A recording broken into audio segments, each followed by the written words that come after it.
भाई बहनों, आज की रोटी की हर सदस्य व्यक्ती गेले येशू ख्रिस्तांची मधुर नावाचे सप्रेम नमस्कार. आज की दिनांक 11 जानेवारी 2025 शनिवार. त्याने वाट पाहिली, त्याने चांगले द्राक्ष मिळतील अशी अपेक्षा ठेवली, परंतु त्याऐवजी जंगली द्राक्षे आली. येसाया 5 अध्याय 2 वचन.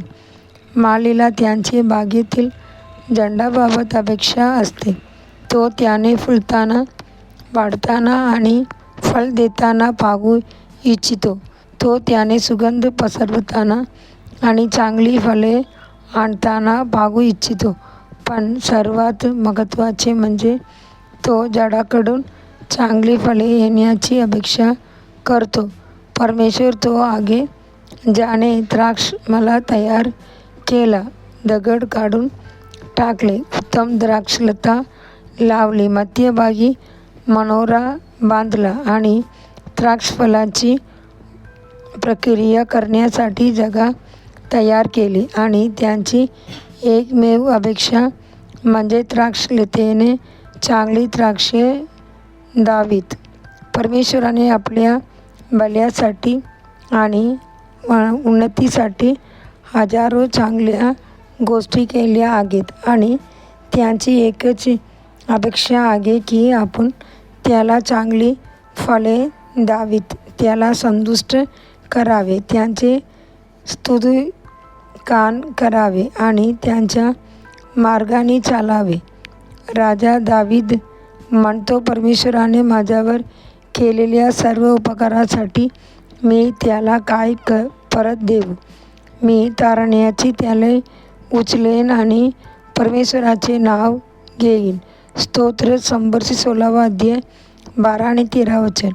इस्रायल लोकांनी परमेश्वराने केलेल्या चांगल्या गोष्टी लक्षात ठेवल्या नाहीत. परमेश्वर पित्याने त्यांच्यासाठी पृथ्वीवर पाठवलेला पुत्र त्यांनी स्वीकारला नाही. त्यांच्यावर विसंबून रागून चांगली फळे देण्याऐवजी त्यांनी त्याला बलिस्तंभावर चढवले आणि त्याला कडू व्हिनेगर दिले. जेव्हा त्याने ते घेतले आणि चाखले तेव्हा त्याला द्यायचे नव्हते, कारण ते कडू व्हिनेगर होते.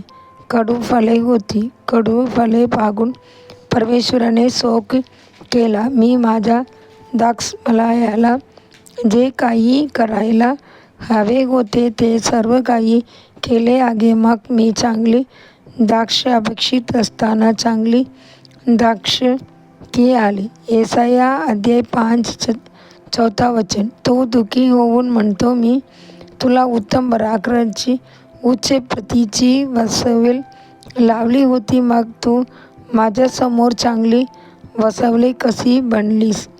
यिर्मया 2 अध्याय 21 वचन. येसाया अध्याय 5 आणि यिर्मया अध्याय 2 वाचवा.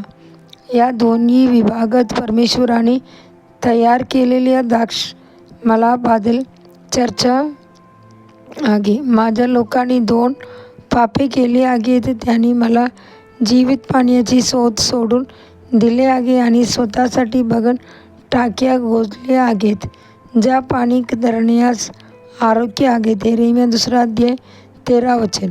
परमेश्वर डोळ्यात अश्रू घेऊन विनवतो आणि म्हणतो, तुमची पित्यांना माझ्यात असा कोणता अन्याय सापडला की त्याने मला सोडून दिले, मूर्तीचे अनुसरण केले आणि मूर्तिपूजक झाले? यिर्मया 2 अध्याय 5 वचन. परमेश्वराच्या हातून मिळालेल्या असंख्य आशीर्वादानंतर देवाची मुलांनो, तुम्ही परमेश्वराला चांगली फळे देऊ नयेत काय? चिंतनासाठी वचन. त्याने उत्तर दिले, महोदय, या वर्षीही मला सोडा. मी त्यांची भोवती खणून खत घालीन. जर त्याने फळे दिली तर ठीक, पण जर नाही दिली तर तुम्ही ते कापून टाकू शकता. लोक 13 अध्याय 8 आणि 9 वचन. दिवसासाठी बायबल वाचन. सकाळी उत्पत्ती 27 अध्याय 28 अध्याय. सायंकाळी मॅथ्यू 8 अध्याय 18 वचन से 34 वचन. धन्यवाद.